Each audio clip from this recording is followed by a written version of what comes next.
লাশ ফেলবে, সন্ত্রাসী কার্যক্রম করবে, চাঁদাবাজি করবে, ধমক দিয়ে দোকানের শাটার ফেলে দিবে, ছুরি দিয়ে রাতে মানুষকে আঘাত করবে, রক্তাক্ত করবে, আর ভোটের দিন ভোট পেয়ে যাবে। ওই দিন এখন আর নাই। শেখ হাসিনা পালানোর সময় ওই দিনকে সাথে করে নিয়ে গেছে।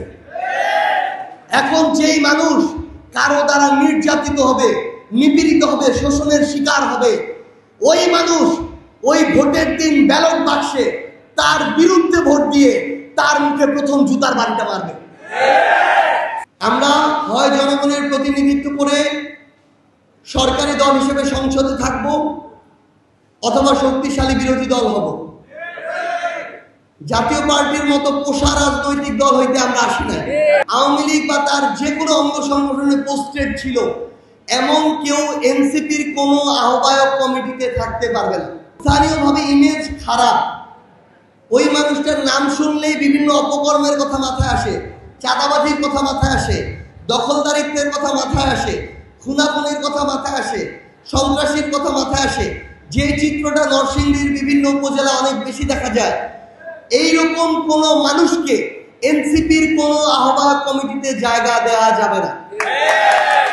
যারা আমাদের নাম ব্যবহার করে, পদ পদবি ব্যবহার করে বিভিন্ন সময়ে, অভ্যুত্থানের পরবর্তী সময় থেকে আজকে পর্যন্ত যে কোনো ধরনের অপকর্মের সাথে জড়িত ছিলেন, এমন যদি কোনো প্রমাণ সহ অভিযোগ থাকে, তাহলে তাদেরকে আমরা এই এনসিপির কোনো আহ্বায়ক কমিটিতে দেখতে চাই না। তো আমরা বিশ্বাস করি আমাদের কাজ শুধু লাইনে থাকা।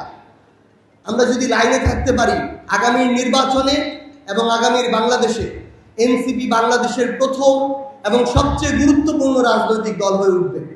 আপনাদের কাছে আমরা এইটুকু আহ্বান জানাই এবং আমরা বিশ্বাস করি যে বাংলাদেশের রাজনৈতিক অঙ্গনে গুরুত্বপূর্ণ 5টি জেলার একটি হিসেবে নরসিংদী তাদের জায়গা থেকে এনসিপির ঘাঁটি হয়ে উঠবে। এবং যদি আগামীর কোনো সময়ে এই বাংলাদেশে আবার জুলাই নেমে আসে, সেদিনও এই নরসিংদীর জুলাই হবে বাংলাদেশের ইতিহাসে স্বর্ণাক্ষরে লিখে রাখার মতো আরেকটা জুলাই। আগামীর বাংলাদেশে আওয়ামী লীগ প্রশ্নে এবং ভারতীয় আধিপত্যবাদ প্রশ্নে বিএনপি এবং জামায়াত এককভাবে নেতৃত্ব দিতে পারবে না। এখানে এনসিপি আবশ্যক।